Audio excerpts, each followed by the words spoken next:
and what a shame and what a pity it is. তার মানে সে ভাবছে যে শেখ হাসিনা ক্ষমতাচ্যুত হবে।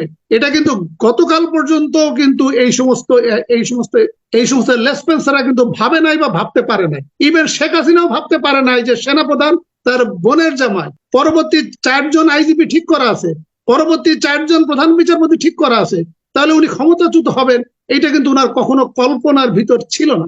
But game is over, game is finish, and Sheikh হাসিনাকে যেতে হবে এবং যেতে হবে।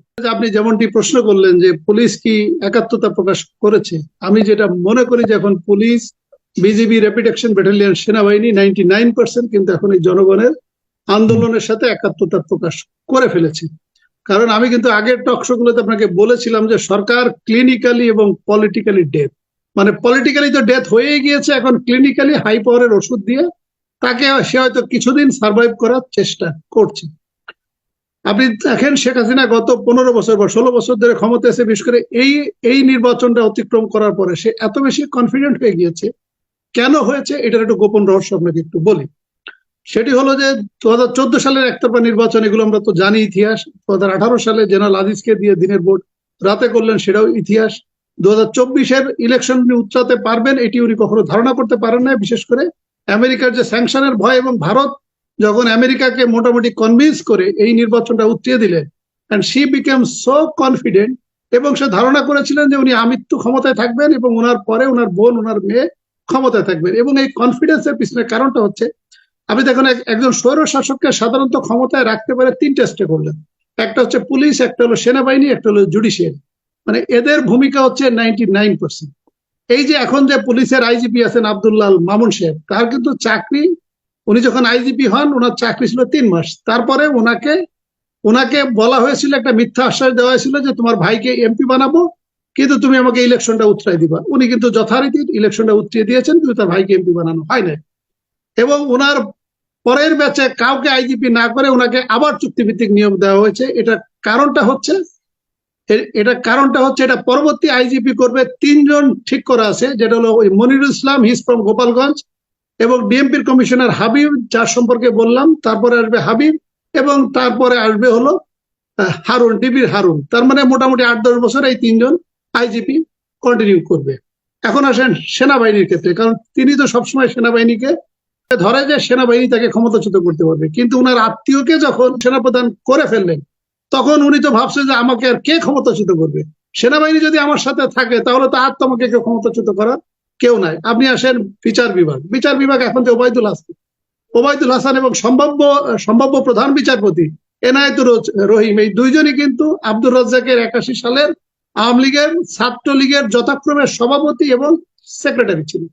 এবং গত 16 বছরে এই যে কোটা বিরোধী যে আন্দোলনগুলো হয়, আপনার পিওনের পরীক্ষায়ও কিন্তু একটা ভাই বা রিটেন হয়, কিন্তু আমার হাইকোর্টের বিচারপতি বা অ্যাপিলেট ডিভিশনের বিচারপতি নিয়োগের ক্ষেত্রে কোনো ধরনের পরীক্ষার ব্যবস্থা নাই, কোনো ধরনের ভাইবা নাই, কোনো কিছু নাই। শুধুমাত্র উকিলের একটা সার্টিফিকেট যদি থাকে, লাইসেন্স যদি থাকে, 10 বছরের প্র্যাকটিস যদি থাকে, আর আমি লেসপেন্সার হলে তো সে হাইকোর্টের বিচারপতি হয়ে যাচ্ছে। এই জন্য শেখ হাসিনা ভেবেছে যে আমি প্রধান বিচারপতি ওবায়দুল হাসান এবং সম্ভাব্য প্রধান বিচারপতি এনায়েতুর রহিম, তারা যদি আমার সভাপতি এবং সেক্রেটারি হয়, এবং আমার সেনাপ্রধান এবং পরবর্তী সেনাপ্রধানগণ গোপালগঞ্জে রেডি করা আছে, তিনি ভেবেছিলেন ওনার বয়স 80, হয়তো 10 বছর বাঁচবেন, মোটামুটি এই 10 বছর ওনার ক্ষমতার একটা নিশ্চয়তা আছে। এবং গত 16 বছরে আসলে কোটা বা মেধাবী বলে যে কথাগুলো বলা হয়েছে, আগের টকশোগুলোতে আমি বলেছিলাম, আসলে কোনো মেধাবী কোনো ছাত্রদেরকে নিয়োগ করা হয় নাই।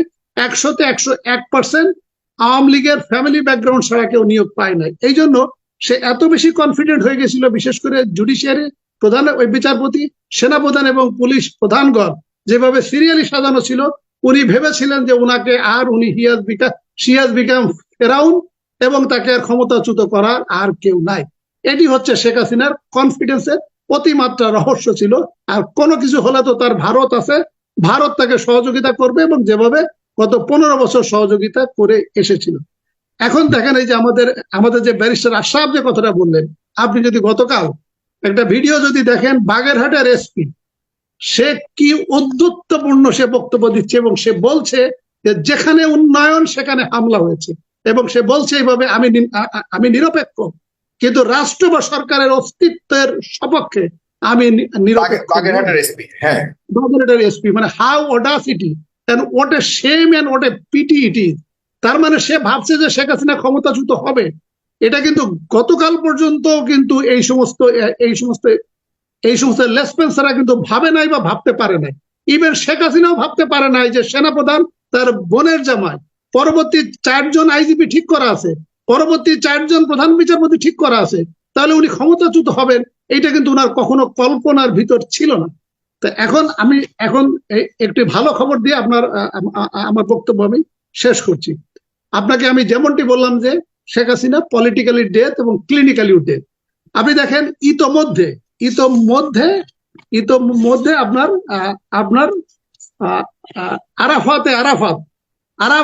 আরাফাত যিনি তথ্য প্রতিমন্ত্রী, উনি কিন্তু গত পহেলা অগাস্ট 2024 প্রথম আলো রিপোর্ট, যেখানে উনি বলেছেন যে আমরা শুটের সাইড বা দেখা মাত্রই গুলি, এটি পুলিশ, বিজিবি বা র্যাপিড অ্যাকশন ব্যাটালিয়নকে এই আদেশ আমরা প্রদান করি নাই, এবং যারা এই গুলি করেছে এটা তদন্ত হবে।